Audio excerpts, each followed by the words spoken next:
नमस्कार, मैं हूं जोगिंदर पटियाल। छोटी आवाज के बड़े मंच पर आपका स्वागत है। आप देख रहे हैं एबीपी न्यूज। अब वक्त है पब्लिक इंटरेस्ट का। आज का पहला परीक्षण आरएसएस यानी राष्ट्रीय स्वयं सेवक संघ के उस संदेश का होगा जो कल संघ प्रमुख मोहन भागवत ने दिया था। इस संदेश में 2024 के चुनाव की समीक्षा है, बीजेपी के कमजोर प्रदर्शन का कारण है, देश की राजनीति में एक विचार की प्रधानता का विरोध है। यह परीक्षण आने वाली राजनीति को समझने के लिए एक खिड़की है। इस खिड़की में झांकने के लिए पटियाल के साथ बने रहिए। आज दूसरा परीक्षण मोदी के नए मंत्रिमंडल का होगा। विभाग बंटवारे के बाद आज दिन भर मंत्रियों की ज्वाइनिंग होती रही। देश के नए ड्राइवर्स अपनी अपनी सीट पर बैठ गए हैं, सीट बेल्ट बांध ली है, लेकिन इनके सफर की दिक्कतों का रोड मैप आज पटियाल आपको दिखाएगा। यह जानने की कोशिश होगी कि बहुमत न मिलने के बावजूद मोदी ने अपने पुराने मंत्रियों को रिपीट क्यों किया। यह क्लीन चिट है या कवर अप एक्सरसाइज। तीसरा परीक्षण बीजेपी नेताओं की आपसी लड़ाई का होगा। रिजल्ट के बाद देश के कई हिस्सों से टकराव के ऐसे सियासी रुझान आ रहे हैं। खासकर यूपी बीजेपी में बहुत घमासान है। पश्चिम यूपी में संगीत सोम और संजीव बालियान की आपसी फूट का ऐलान हुआ है, और वो भी मीडिया कैमरों के सामने। बीजेपी की कमजोरी के लक्षणों का परीक्षण आप पटियाल के साथ देखिए। चौथा परीक्षण नीट एग्जाम पर छात्रों के गुस्से का होगा। 700 मेडिकल कॉलेज में 1 लाख एमबीबीएस की सीट है। इसके लिए 24 लाख कैंडिडेट्स ने एग्जाम दिया। रिजल्ट आया तो खुशी कम और विवाद ज्यादा लाया। मामला सुप्रीम कोर्ट तक पहुंच गया। एग्जाम कैंसिल करने की मांग हो रही है। नीट 2024 के एग्जाम का क्या होगा? देश की चिंता के इस समाधान के लिए आप पटियाल के साथ रात 9:45 तक बने रहिए।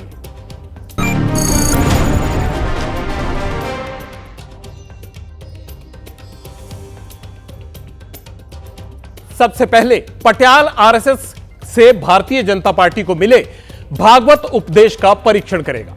आरएसएस चीफ ने बिना नाम लिए 5 ऐसी बातें कही हैं जिनकी चर्चा देश के हर घर में हो रही है। सबके मन में एक ही सवाल है, शपथ ग्रहण के तुरंत बाद संघ प्रमुख ने ऐसा भाषण क्यों दिया जो बीजेपी के लिए आईना लग रहा है। 400 का दम भरने वाली पार्टी बहुमत की रेखा पार नहीं कर पाई। सरकार भले ही बन गई, लेकिन बैसाखियों के सहारे। ऐसे में पोर्टफोलियो ईगो को क्या चोट लगी है या फिर पॉलिटिकल सीधा आघात लगा है? कट्टर कार्यकर्ता है उनको, उनके मन में, सबके मन में कोई ना कोई थ्योरी है, लेकिन कोई कुछ नहीं बोल रहा। ऐसे में संघ प्रमुख ने भरी सभा में पूरी कहानी सुना दी। आपको मेरे अगल बगल में कुछ शब्द दिख रहे होंगे। राजनीति के जानकार ये मान रहे हैं कि इन्हीं शब्दों को आधार बनाकर संघ प्रमुख मोहन भागवत ने नई सरकार को आईना दिखाया है। यहां खास बात यह भी है कि संघ प्रमुख ने जो भी कहा, ठीक वही बात बीजेपी के बारे में देश का विपक्ष भी कह रहा है। संघ प्रमुख ने सबसे पहले अहंकार से सावधान रहने को कहा। यही बात तो देश का विपक्ष भी कह रहा है मोदी और उनकी सरकार के बारे में। जो सेवा करता है, जो वास्तविक सेवक है, जिसको वास्तविक सेवक कहा जा सकता है, उसको कोई मर्यादा रहती है, वो मर्यादा से चलता है। काम करते सब लोग हैं, लेकिन कार्य करते समय मर्यादा का पालन करते हुए उसको करना। वो कार्य करते समय दूसरों को धक्का नहीं लगना चाहिए, ये मर्यादा भी उसमें निहित है। तो ऐसी मर्यादा रख के हम लोग काम करते हैं। काम करने वाला उस मर्यादा का ध्यान रखता है। वो मर्यादा ही अपना धर्म है, वो मर्यादा ही अपनी संस्कृति है। उस मर्यादा का पालन करके जो चलता है वो कर्म करता है, लेकिन कर्मों में लिप्त नहीं होता। उसमें अहंकार नहीं आता कि मैंने किया, और वही सेवक कहलाने का अधिकारी रहता है। संघ प्रमुख की सीख और विपक्ष की आलोचना में अहंकार कितना कॉमन है, इसे समझने के लिए पटियाल ने एक वीडियो रिपोर्ट तैयार की है। पहले उसे सुनिए और यह समझने की कोशिश कीजिए कि संघ प्रमुख ने ऐसा क्यों कहा। देश ने नतीजों का ऐलान कर दिया है। देश ने घोषणा कर दी है, अब की बार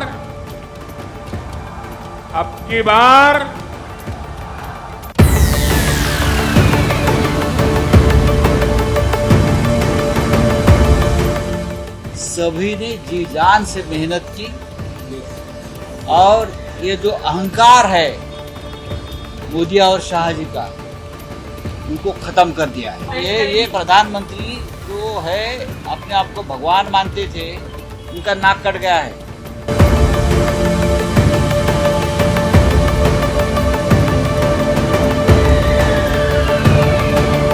इंडिया अलायंस को अपने वोट बैंक की गुलामी करनी है तो करें, उनको वहां जाके मुजरा करना है तो भी करें।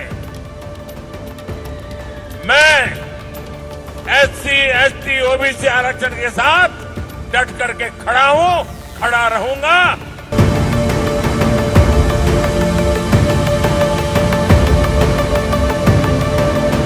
भाजपा नेतृत्व की अहंकार की वजह से हुई।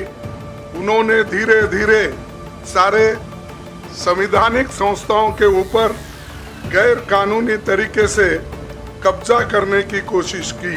खुशी इस बात की है कि भाजपा इस षड्यंत्र में अब सफल नहीं हो पाएगी।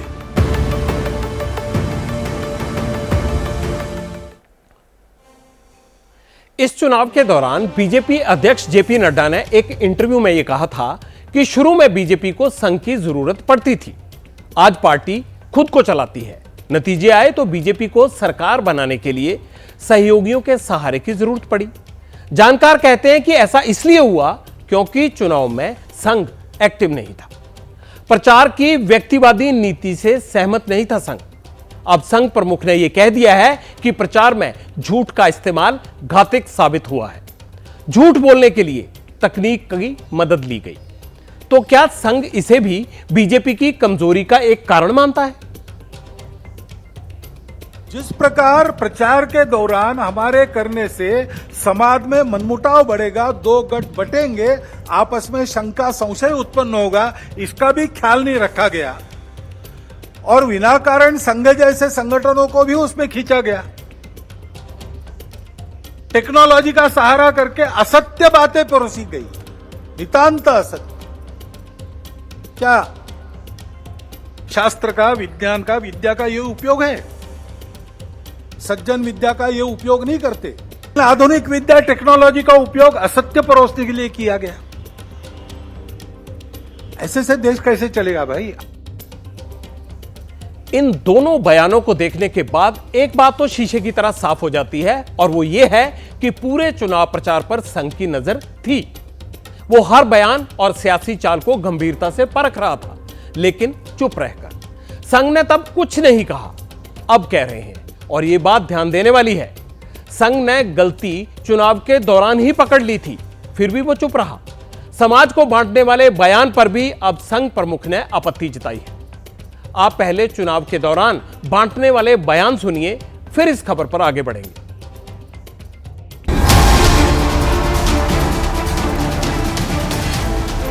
पहले जब उनकी सरकार थी, उन्होंने कहा था कि देश की संपत्ति पर पहला अधिकार मुसलमानों का। इसका मतलब ये संपत्ति इकट्ठी करके किसको बांटेंगे? जिनके ज्यादा बच्चे हैं उनको बांटेंगे। घुसपैठियों को बांटेंगे। मोदी जी के लोग कह रहे हैं कि भैया हम इसको बदल देंगे। आप लोग ये सपना मत देखिए, आपकी बस की नहीं है। इसको कोई छू नहीं सकता है, कोई शक्ति नहीं छू सकती है, और जो छुएगा उसका मुकाबला हम सब करेंगे। इंडी गठबंधन वाले पूरे देश में एससी, एसटी, ओबीसी का आरक्षण अपने वोट बैंक को देना चाहते हैं। इन्होंने कर्नाटका में ओबीसी का आरक्षण छीनकर मुसलमानों को दे भी दिया। उनके अलग अलग नेता कहते हैं कि हम रिजर्वेशन छीन लेंगे। रिजर्वेशन किससे छीनेंगे? आदिवासियों से, दलितों से, पिछड़े वर्ग से, इन लोगों से रिजर्वेशन छीना जाएगा।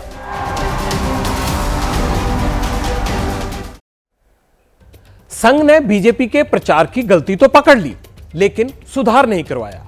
मतलब साफ है, चुनाव प्रचार में संघ शामिल नहीं था, नतीजे आ गए तो अब बिना नाम लिए दुनिया को यह बता दिया कि राजनीति में क्या करना सही है और क्या गलत। एक विधान, एक निशान और एक प्रधान तक तो ठीक है, लेकिन एक विचार की जिद शायद अच्छी बात नहीं। पक्ष है, विरोधी पक्ष कहते हैं, मैं प्रतिपक्ष कहता हूं। वो विरोधी नहीं है, उसको विरोधी मानना भी नहीं चाहिए। वो प्रतिपक्ष है, वो एक पहलू उजागर कर रहा है, उसका भी विचार होना चाहिए। क्योंकि इन बातों में उलझे रहेंगे तो काम रह जाएंगे। और चुनाव प्रचार की या चुनाव में जो होता है उसकी बात ऐसी है, वास्तव में तो प्रजातंत्र की अनिवार्य आवश्यक प्रक्रिया है और उसमें दो पक्ष रहते हैं, इसलिए स्पर्धा रहती है। स्पर्धा रहती है तो दूसरे को पीछे करने का, स्वयं को आगे बढ़ाने का काम होता ही है, होना ही चाहिए। परंतु उसमें भी एक मर्यादा है, असत्य का उपयोग नहीं करना। चुने क्यों जा रहे लोग संसद में जाएंगे, बैठकर अपने देश को चलाएंगे, सहमति बनाकर चलाएंगे। हमारे यहां तो परंपरा सहमति बनाकर चलने की है। वास्तव में संसद क्यों है और उसमें दो पक्ष क्यों है? इसलिए है कि दोनों पहलू उजागर हो। किसी भी सिक्के के दो पहलू रहते हैं, ऐसे किसी भी प्रश्न के दो पहलू रहते हैं। एक पक्ष एक पहलू का विचार करता है तो दूसरे पक्ष ने दूसरा पहलू उजागर करना है, ताकि जो होना है वो पूर्णतः ठीक हो। 2004 के लोकसभा चुनाव में क्या हुआ था? बीजेपी ने फील गुड और शाइनिंग इंडिया का नारा लगाया था, नतीजे आए और पार्टी हार गई। अयोध्या में भी हार मिली। बीजेपी एक दशक सत्ता से दूर रही। 2024 में चुनाव के दौरान 400 पार का नैरेटिव घड़ा गया, ऊपर से माहौल बन गया, लेकिन नीचे सच्चाई कुछ और ही थी। संघ प्रमुख मोहन भागवत ने इस चुनावी हकीकत को भी सामने रखा है। उन्होंने संदेश दिया है, बदलाव जनता करती है, सिर्फ नारा लगाने से बदलाव नहीं होता। दुनिया में सर्वत्र, दुनिया का इतिहास देखिए, यही हुआ है। जब कोई परिवर्तन आया, समाज में आया, उसके कारण व्यवस्था में आया। नेतृत्व खड़ा हुआ, लेकिन नेतृत्व को समाज का प्रतिसाद मिलने के लिए समाज का परिवर्तन हुआ। फ्रांसीसी राज्य क्रांति में फ्रांस के गरीबों का असंतोष शिखर पर पहुंच गया था, इसलिए क्रांति की बात करने वालों के पीछे सारी जनता खड़ी हो गई। यही रशिया में हुआ है। मणिपुर पिछले 1.5 साल से सामुदायिक टकराव के कारण हिंसा की चपेट में है। दो समुदाय वहां पर भिड़ रहे हैं। भागवत ने अपने संदेश में मणिपुर को सरकार की प्राथमिकता बताया। इतना ही नहीं, उन्होंने यह इशारा भी किया कि सुधार की ट्रेन यहां 1 साल लेट है। यह बहुत बड़ा प्रहार माना जा रहा है, क्योंकि चुनाव से पहले विपक्ष मणिपुर के मुद्दे पर ही अविश्वास प्रस्ताव लाया था। तब सरकार ने मणिपुर पर अपने स्टैंड को सही कहा था। उस ढंग से विकास की रीति, उस ढंग से अपने विकास के प्रतिमान हमको बनाने पड़ेंगे। उसके लिए देश में शांति चाहिए। जगह जगह और समाज में कलह ये नहीं चलता। अब 1 साल से मणिपुर शांति की राह देख रहा है, उसके पहले 10 साल शांत रहा। पुराना गन कल्चर समाप्त हो गया ऐसा लगा, और अचानक जो कलह वहां पर उपज गया या उपजाया गया, उसकी आग में अभी तक जल रहा है, त्राही त्राही कर रहा है। कौन उस पर ध्यान देगा? प्राथमिकता देके उसका विचार करना ये कर्तव्य है। संघ प्रमुख का ताजा बयान विपक्ष की पॉलिटिकल लाइन से मिलता है, इसीलिए इस बयान पर राजनीतिक विवाद होना लाजमी है। अब कुछ अहम बातें आपको सुनवाता हूं। देश में अगर हमको आगे बढ़ना है, विकास करना है, तो वहाँ पर शांति जरूरी है, खुशहाली जरूरी है। और इसी हिसाब से मणिपुर के बारे में जो उन्होंने चिंता जताई, एक तरफ से वो सही है। शांति की बहुत सारे कोशिशें वहाँ पर की गई।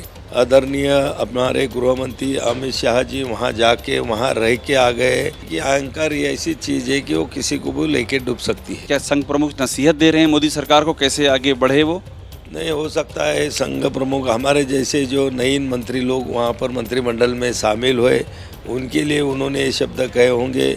मोहन जी भागवत हमारे सरसंघ चालक जी हैं और वो जो अपेक्षाएं सरकार से करते हैं वो राष्ट्र के आधार के ऊपर ही करते हैं और उनका अपेक्षा भी है और उम्मीद भी है और विश्वास भी है। जब विश्वास है तो ही अपेक्षा की जाती है। आरएसएस और बीजेपी एक ही है, लेकिन सत्ता में बैठे हुए लोग जिस तरह से मणिपुर के बारे में जो उनकी मानसिकता रही है वो तो पूरे दुनिया ने देखा है, देश ने देखा है। महिलाओं को कैसा अपमानित किया गया है वो भी सबने देखा है। मोहन भागवत जी ने चिंता जताई है मणिपुर की स्थिति को लेकर। सरकार ऑलरेडी उस पर चिंता कर रही है।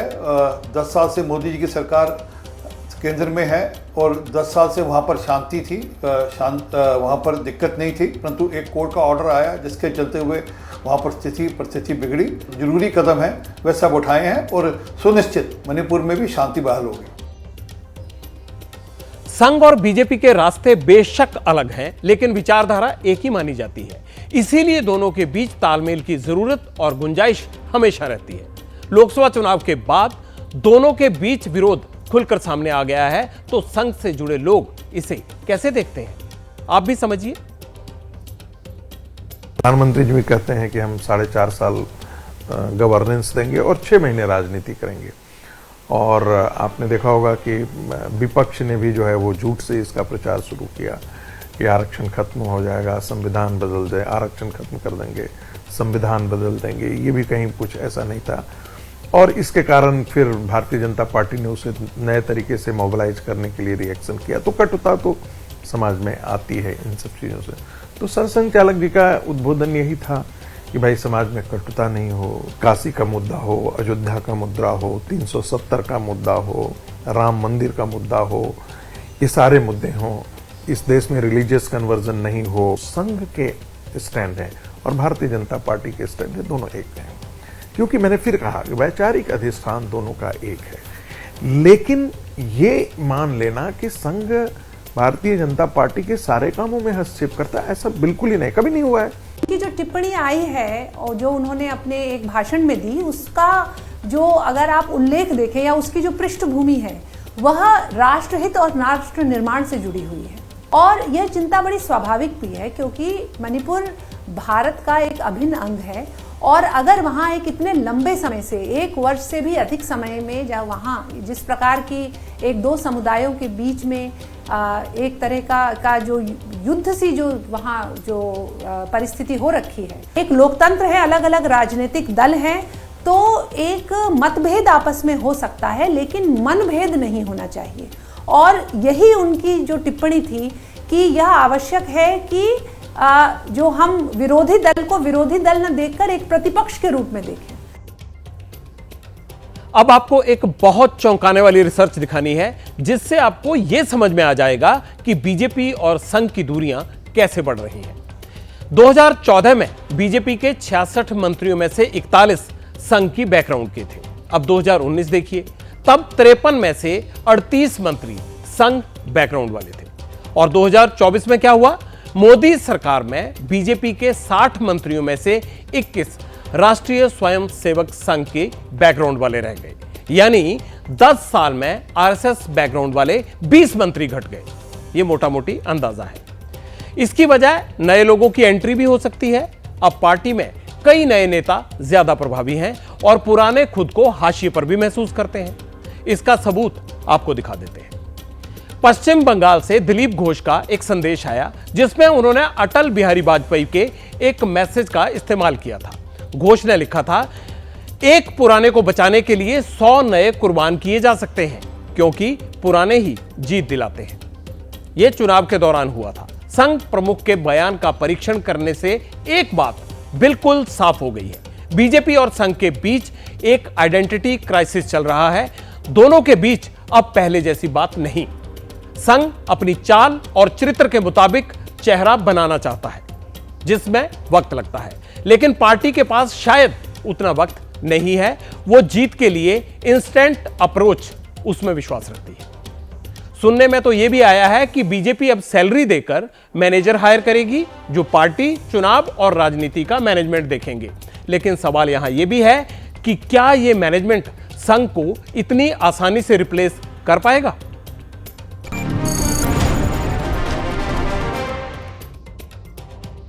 पब्लिक इंटरेस्ट में अब नई सरकार के पुराने मंत्रिमंडल का परीक्षण होगा। बीजेपी को बहुमत नहीं मिला, फिर भी उसने अपने पुराने और बड़े मंत्रियों को पोर्टफोलियो समेत रिपीट किया है। कायदे से जब नतीजे उम्मीद से उलट हों तो बदलाव होते हैं। यथास्थिति तो तब होती है जब हर बाजी अपने पक्ष में हो। बदली फिजा में मोदी के मंत्रिमंडल में उनके पुराने मंत्री क्या संदेश दे रहे हैं, पहले वो समझिए। राजनाथ को फिर रक्षा, जारी रहेंगी पुरानी नीतियां।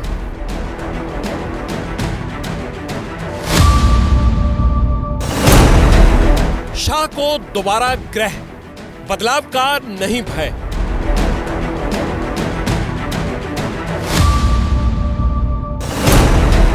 सीतारमण को फिर से फाइनेंस, पॉलिसी में बदलाव का नो चांस।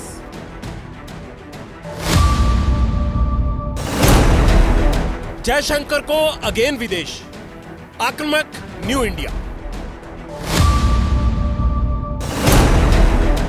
10 बड़े मंत्रियों और 7 मंत्रियों को वही मंत्रालय, क्या संदेश, क्या इशारे।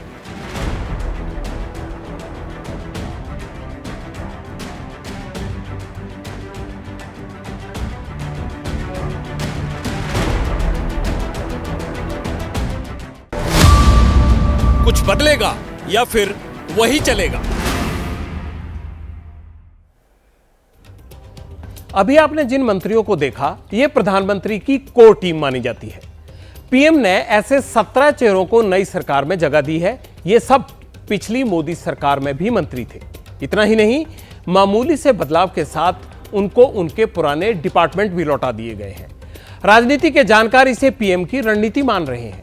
इसका मकसद है सहयोगियों और विपक्ष को यह संदेश देना, मैसेज, और यह साफ कर देना कि लोकसभा में कम नंबर के बावजूद मोदी सरकार उतनी ही मजबूत है जितनी पहले थी।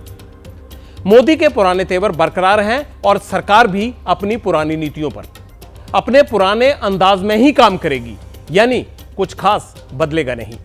राजनाथ सिंह को एक बार फिर से रक्षा मंत्रालय का जिम्मा सौंपा गया है, लेकिन अग्निवीर स्कीम से जुड़ी चुनौती साथ खड़ी है। सहयोगी दल अग्निवीर की समीक्षा चाहते हैं, लेकिन क्या पुराने मंत्री के जरिए सरकार यह संदेश देना चाहती है कि पॉलिसी यूं ही चलेगी? क्या योजना की समीक्षा होगी? कोई स्कोप फिलहाल नहीं लगता है। इसके अलावा चीन सीमा पर तनाव है और सीमा का विवाद भी। भारत का इस पर क्या रुख रहेगा?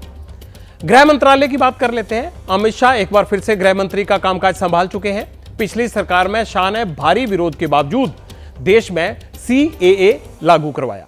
शाह ने सीएए को एनआरसी लागू कराने का रास्ता बताया था। बीजेपी ने वादा किया था कि सरकार बनने पर कॉमन सिविल कोड लागू किया जाएगा। बदले माहौल में क्या गृह मंत्री के लिए एनआरसी और यूसीसी लागू करवाना इतना आसान होगा, या फिर ये दोनों एजेंडा अपनी स्पीड के मुताबिक ही लागू हो जाएंगे? निर्मला सीतारमण दोबारा देश की वित्त मंत्री बनाई गई हैं। पिछली सरकार में महंगाई और रोजगार वित्त मंत्री की 2 बड़ी चुनौतियां थी। ये दोनों अब भी बरकरार हैं। इसके अलावा भारत में $5 ट्रिलियन इकोनॉमी बनाने वाली नीतियां, उनको जमीन पर उतारना निर्मला सीतारमण के लिए ये बड़ा चैलेंज होगा। गठबंधन की सरकार में रोजगार और महंगाई पर पहले जैसे जवाब मिलेंगे या हालात बदलेंगे? रक्षा और गृह मंत्रालय की तरह ही प्रधानमंत्री के विदेश मंत्रालय में भी कोई बदलाव नहीं किया गया है। एस जयशंकर ने फिर से विदेश मंत्रालय की कमान संभाल ली है। विदेश मंत्री रहते हुए जयशंकर के काम की काफी सराहना हुई, लेकिन क्या दूसरी पारी में भी जयशंकर आक्रामक विदेश नीति को जारी रखेंगे? वैसे विदेश मंत्री ने काम संभालते ही अपने पड़ोसी मुल्कों को इस तरह के संकेत देने शुरू कर दिए हैं। अपने पाकिस्तान और चाइना के बारे में कहा, वो अलग देश हैं, रिश्ते भी कुछ अलग हैं, वहाँ जो समस्या जो है वो भी कुछ अलग है। तो चीन के बारे में हम तो हमारी फोकस तो होगी कि सीमा में जो स्थिति जो है उसमें अभी भी कुछ इश्यूज बाकी बचे हुए हैं, हाँ, तो उसको कैसे निपटाया जाए। और पाकिस्तान के साथ ये भी आप जानते हैं कि विषय जो है सालों से वो जो आतंकवाद का विषय जो है, cross border terrorism, how do we find a solution to it so that cannot be the policy of a good neighbor. जिन पोर्टफोलियोज पर पुराने मंत्रियों की वापसी हुई है उनमें शिक्षा भी शामिल है।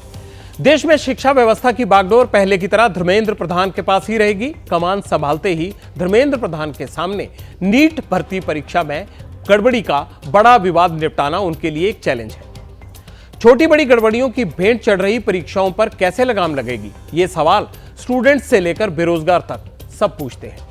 क्या देश को कोई ऐसा फुल प्रूफ सिस्टम मिलेगा जिसमें पर्चा देने वाला रिजल्ट आने के बाद भी सड़क पर ना खड़ा हो, कोर्ट कचहरी का रुख ना करे? कैबिनेट मंत्री अश्विनी वैष्णव को पिछले परफॉर्मेंस के दम पर प्रमोशन मिला है। उन्हें रेल के साथ साथ सूचना और प्रसारण मंत्रालय भी दिया गया है। लेकिन भारतीय रेल में मुसाफिरों की उम्मीदों का सफर बहुत लंबा है। क्या वैष्णव इसे सुहाना सफर बनाने में सफल हो पाएंगे? रेल हादसे रोकना, वेटिंग लिस्ट को खत्म करना, रिजर्वेशन की दलाली मिटाना और मुसाफिरों को बैठने के लिए जगह मिल जाए, इस चिंता को खत्म करना अश्विनी वैष्णव के लिए ये बड़े चैलेंजेस हैं। बाकी मोदी के मंत्री और जिन प्रोजेक्ट्स पर काम कर रहे हैं उनमें वैष्णव के लिए बुलेट ट्रेन को दौड़ाने की जिम्मेदारी सबसे बड़ी है, क्योंकि ये प्रधानमंत्री का महत्वाकांक्षी प्रोजेक्ट है। रेलवे का बहुत बड़ा एक रोल रहेगा। आप जैसा जानते हैं, पिछले 10 वर्षों में प्रधानमंत्री श्री नरेंद्र मोदी जी ने रेलवे में बहुत बड़े सुधार किए हैं। रेलवे का इलेक्ट्रिफिकेशन हो, नई पटरियां बनानी, नए तरह की ट्रेन्स लानी, स्टेशंस का रीडेवलपमेंट, ये 10 वर्षों की प्रधानमंत्री श्री नरेंद्र मोदी जी की बड़ी उपलब्धियां हैं। और रेलवे को एक इसलिए फोकस पे रखा है प्रधानमंत्री जी ने क्योंकि रेलवे साधारण नागरिकों की, आम नागरिकों की सवारी है और अपनी देश की अर्थव्यवस्था की एक बहुत मजबूत रीढ़ की हड्डी है। अब बात उन मंत्रियों की जिनकी परफॉर्मेंस पर कम सवाल उठते हैं। पहले हैं नितिन गडकरी और दूसरे पीयूष गोयल। नितिन गडकरी फिर से सड़क और परिवहन मंत्रालय देख रहे हैं। सड़क बनाने में गडकरी अपना लोहा मनवा चुके हैं, लेकिन सड़कों को सुरक्षित करना गडकरी के लिए अभी भी एक चुनौती है। इसके लिए गडकरी ने पिछले साल हिट एंड रन में एक कड़ा कानून बनवाया जरूर था, लेकिन देश भर में उसका विरोध शुरू हो गया। कानून को लागू करने पर रोक लग चुकी है। अब उस पर परिवहन मंत्री क्या करेंगे? क्या उसे दोबारा से इंप्लीमेंट करवा पाएंगे या ये रोक जारी रहेगी? टोल टैक्स एक और चैलेंज है, जिसके लिए कारगर डिजिटल तरीका भी गडकरी साहब को ढूंढना पड़ेगा ताकि टोल नाके पर बर्बाद होने वाला वक्त बच सके। अब अगली बात करते हैं। बहुत से लोगों को यह चिंता रहती है कि पुराने मंत्री कुछ नया करेंगे भी या नहीं। इन सब के उन्हीं स्टाइल से काम करने के तरीके पर कुछ सवाल उठाते हैं विपक्ष वाले, तो कोई मौका देखकर एनडीए के सहयोगियों को उंगली करने में भी बाज नहीं आता। कहता है सारी मलाईदार पोस्ट मोदी के मंत्री खा गए और मट्ठा सहयोगियों के लिए छोड़ दिया। इसका सबसे बड़ा कारण है सहयोगी दलों को मिले 11 मंत्री पद। इनमें 5 कैबिनेट मंत्री के हैं, 2 राज्य मंत्री के स्वतंत्र प्रभार के हैं और 4 राज्य मंत्री जो नॉर्मल शामिल किए गए हैं उसमें, जिनके पास स्वतंत्र परिवार नहीं है। सबने अपना काम भी संभाल लिया है। किसी को बीजेपी से विभाग बंटवारे को लेकर कोई शिकायत भी नहीं है, कोई गिला नहीं है। अगर मन में कुछ चल रहा हो तो ये बात अलग है। मंत्रिमंडल बनाना, मंत्री बनाना गठबंधन का अंदरूनी मामला है, 100% अंदरूनी मामला है।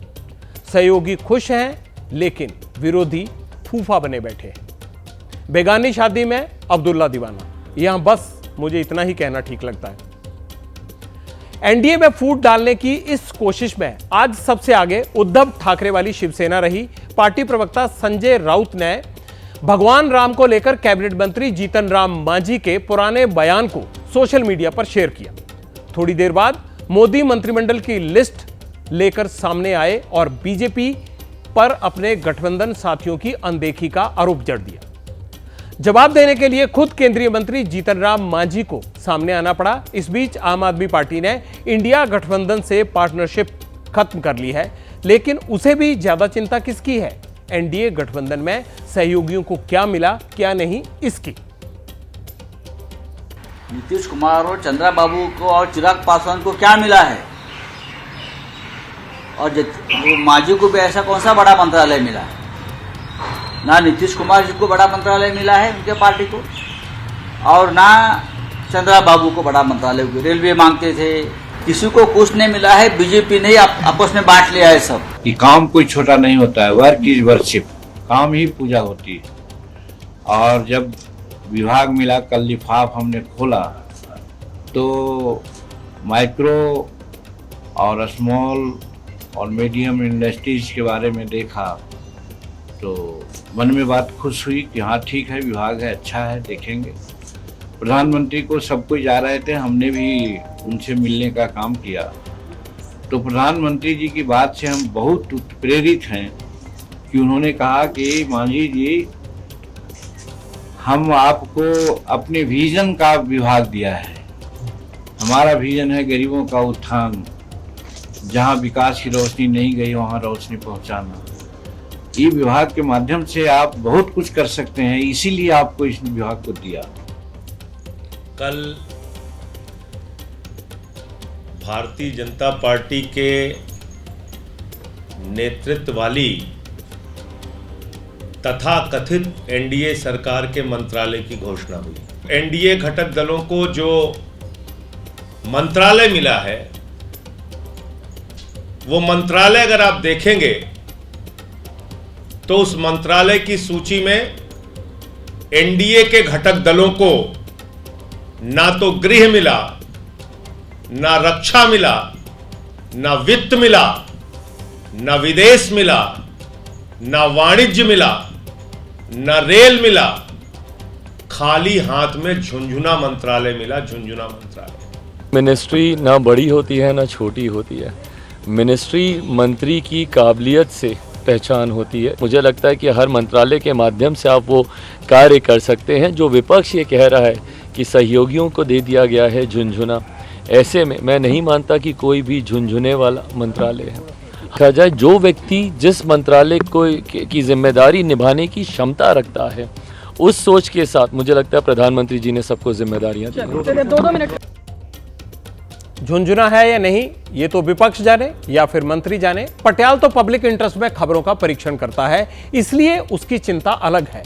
बहुमत से दूर गठबंधन की सरकार सच में क्या कॉन्फिडेंट है या फिर वो एक्टिंग कर रही है? बदलाव होगा या फिर संतुलन बनाने में ही सारा वक्त गुजर जाएगा?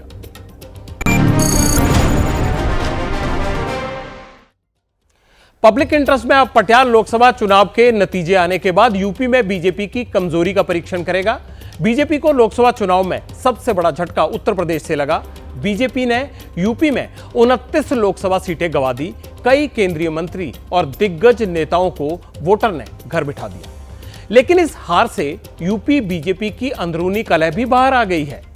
मुजफ्फरनगर से पूर्व केंद्रीय मंत्री संजीव बालियान चुनाव हार गए। लोकसभा चुनाव के दौरान भी पटियाल ने यह आपको बताया था कि मुजफ्फरनगर में संजीव बालियान और संगीत सोम के बीच टकराव की खबर है।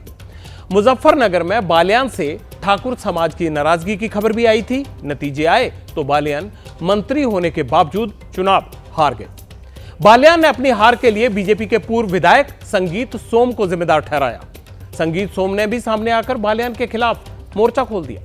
दोनों नेता अब खुल्लम खुल्ला एक दूसरे के खिलाफ बयान दे रहे हैं। मैं उम्मीद करता हूं कि कार्रवाई होनी चाहिए थी और आगे भी उम्मीद रखूंगा अपनी पार्टी से कि जो बिल्कुल खुले तौर पर जिन्होंने समाजवादी पार्टी का चुनाव लड़ा और यहाँ बड़ी पोजीशन लिए हुए हैं और सरकारी सुविधाएं भी ले रहे हैं, तो कृपया करके पार्टी, मेरा निवेदन रहेगा, पार्टी इस पर अच्छा ध्यान देगी। मेरी जिम्मेदारी मेरी पार्टी ने सरदना की लगाई थी, सरदना पे पार्टी नहीं हारी। अगर बालियान जी ऐसा कह रहे हैं तो मुझे नहीं लगता कि उन्हें ये कहना चाहिए और चिंतन मनन ये होना चाहिए मैं अपने घर में क्यों हारा हूँ, वो दूसरे के सिर पे ठीकरा ना खोले, अपनी खुद उसके देखे खुआ। वैसे हार के बाद विरोध के रुझान कई राज्यों से आ रहे हैं। कोशिश करूंगा कि इस विषय पर आगे भी आपको एक बढ़िया परीक्षण दिखाता रहूं।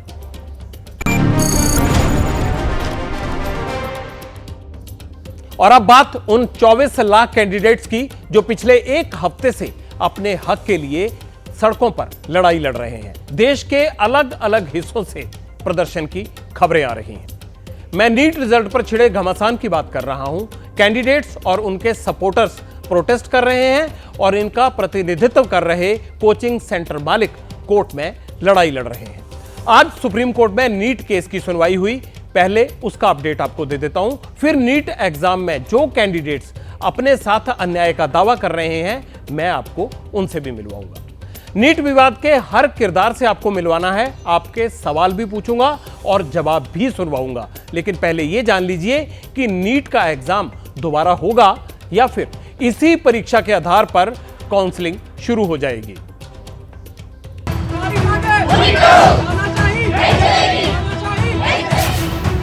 नीट पर घमासान, कब मिलेगा समाधान? Very transparent, NTA is very transparent. कहाँ गई ट्रांसपेरेंसी? एनटीए जैसा बॉडीज जो बार बार पेपर लीक हो रहा है उसके बावजूद जिस एग्जाम की खबरें आ रही हैं, एफआईआर दर्ज हो रही है, उसको इतनी शर्म नहीं है कि वो एग्जाम हॉल्ट करवा के वापस करवाए उसका इवैल्यूएशन। पेपर लीक या बदली आंसर शीट, रद्द होगा विवादों में घिरा नीट। किसी बात पे जवाब ही नहीं दे रहा वो अधिकारी, मतलब बोले कि सिर्फ उनके पीए वगैरह कुछ है, मतलब खुद वो आ ही नहीं रहा डायरेक्टर साहब जी। सिर्फ इस एनटीए का स्कैम हुआ है मैम। रो रहे हैं छात्र, बिलख रहे हैं परिजन, सड़कों पर जारी जगह जगह प्रदर्शन। किसानों के बच्चे मर रहे हैं और बड़े लोगों के बच्चे जा रहे हैं एम्स में। जिन्होंने 1 करोड़ दे दिए होंगे उनके बच्चे एम्स में पहुंच जाएंगे। और एनटीए हर बार चोरी करता है। पहले 1-2 रुपए चोरी करता था, आज इसने 100 रुपए चोरी कर लिए, तो सबको पता लग गया।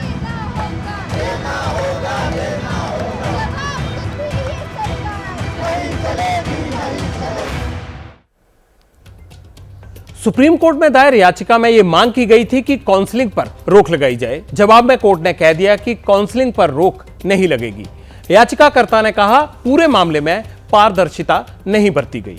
इस पर कोर्ट ने एनटीए यानी नेशनल टेस्टिंग एजेंसी को नोटिस जारी करते हुए जवाब मांगा है। एनटीए का जवाब आने के बाद अगली सुनवाई अब 8 जुलाई को होगी।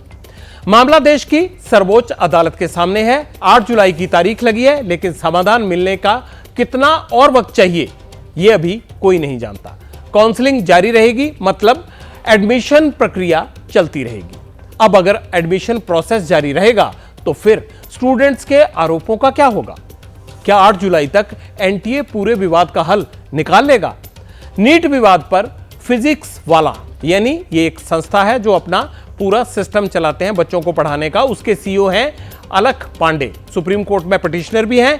आज कोर्ट में क्या क्या हुआ खुद अलख पांडे से सुनिए। इसके बाद आपको दिल्ली से मुंबई तक जिन छात्रों के साथ नीट में अन्याय हुआ है मैं उनसे भी मिलवाऊंगा। नीट के रिजल्ट के पहले का एक पीआईएल यहाँ पे था 1 जून का, और उसके अंदर कोर्ट ने बोला है कि sanctity of the exam is compromised. तो इसके अंदर ग्रेस मार्क्स की बात नहीं हुई इस मुद्दे के अंदर। 1 जून को कुछ बच्चों ने जो पीआईएल कर रखी है ये अराउंड थी पेपर लीक के बच्चों ने की है। एनटीए से इसके लिए एक ऑफिशियल जवाब मांगा है और बोला है कि 8 जुलाई को आगे इसको देखेंगे। कल हमारा जो इशू है वो कल लिस्ट होगा, मेंशनिंग के लिए आज हम लोगों ने किया है तो कल लिस्ट होगा। हमने जो पीआईएल फाइल की है उसमें हमने ग्रेस नंबर की बात की है, पेपर लीक की, दोनों चीज़ों की बात की है। तो खैर इसी मुद्दे पे अभी ऑनरेबल सुप्रीम कोर्ट को लगता है sanctity of the exam is compromised and they have asked NTA to reply. Supreme Court के बाद अब आपको मुंबई की आंचल से मिलवाता हूं। कौन है आंचल? देश भर से 13 लाख से ज्यादा लड़कियों ने नीट का एग्जाम दिया था। आंचल भी इनमें से एक है। आंचल के पिता रिक्शा चलाते हैं। 10वीं क्लास के बाद से ही आंचल नीट की तैयारी करने लगी थी। आंचल के 12वीं क्लास में 70% अंक आए तो उसने डॉक्टर बनने का संकल्प ले लिया। इसके लिए नीट की परीक्षा दी। 4 जून को रिजल्ट आया।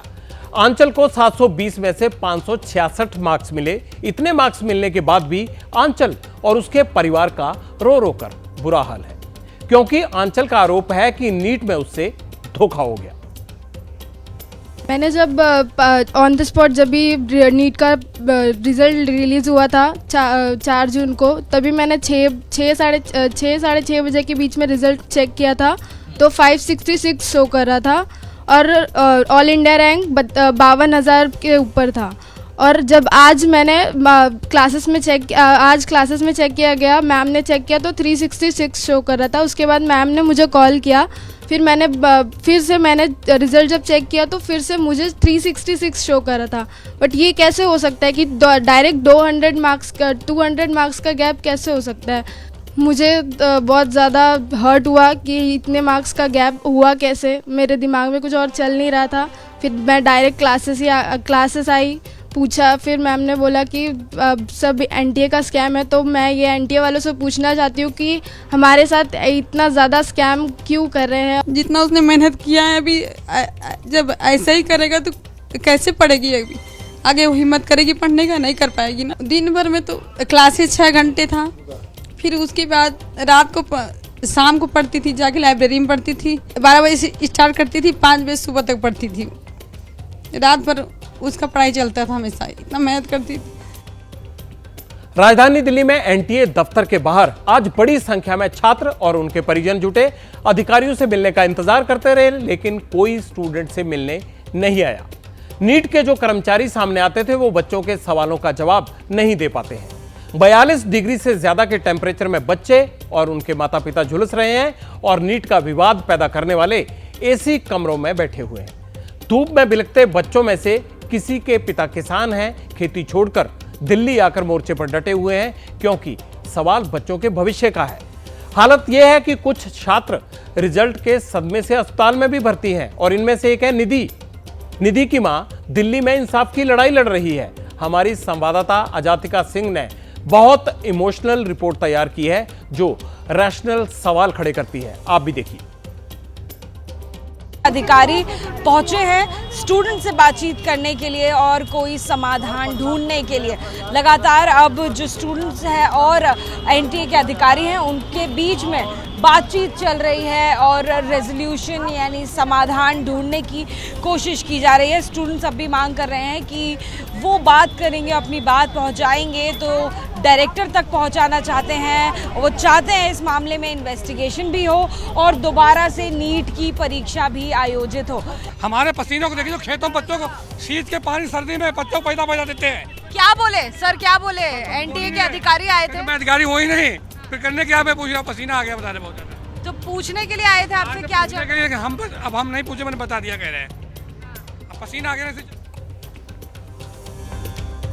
पटियाल हर मुद्दे का उसके अंजाम तक पीछा करता है। कुछ सवालों का जवाब लेने हमारे साथी विवेक श्रीवास्तव एनटीए ऑफिस पहुंचे हैं।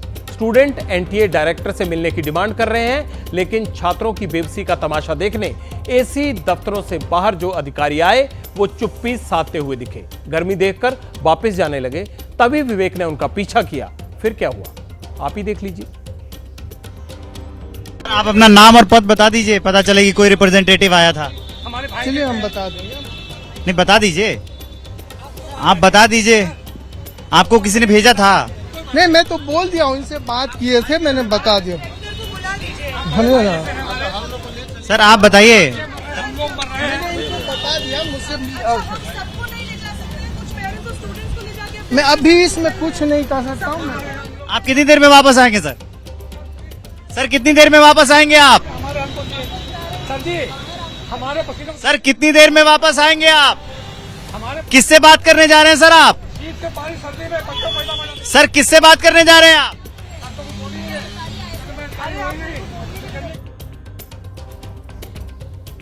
पटियाल की गारंटी है वो इस मुद्दे का तब तक पीछा करेगा जब तक इसका हल नहीं निकल जाता।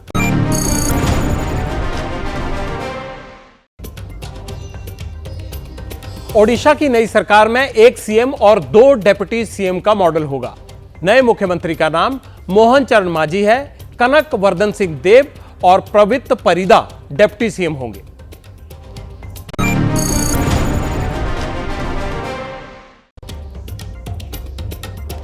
अब देश में ग्रेजुएशन के लिए 2 बार एडमिशन होंगे। पहला सत्र जुलाई से अगस्त और दूसरा जनवरी से फरवरी में शुरू होगा। नया सिस्टम 2024-25 से लागू हो जाएगा। पब्लिक इंटरेस्ट में आज इतना ही। कल रात फिर होगी आपसे मुलाकात। मुझे दीजिए इजाजत, अपना ख्याल रखिए। शुभ रात्रि।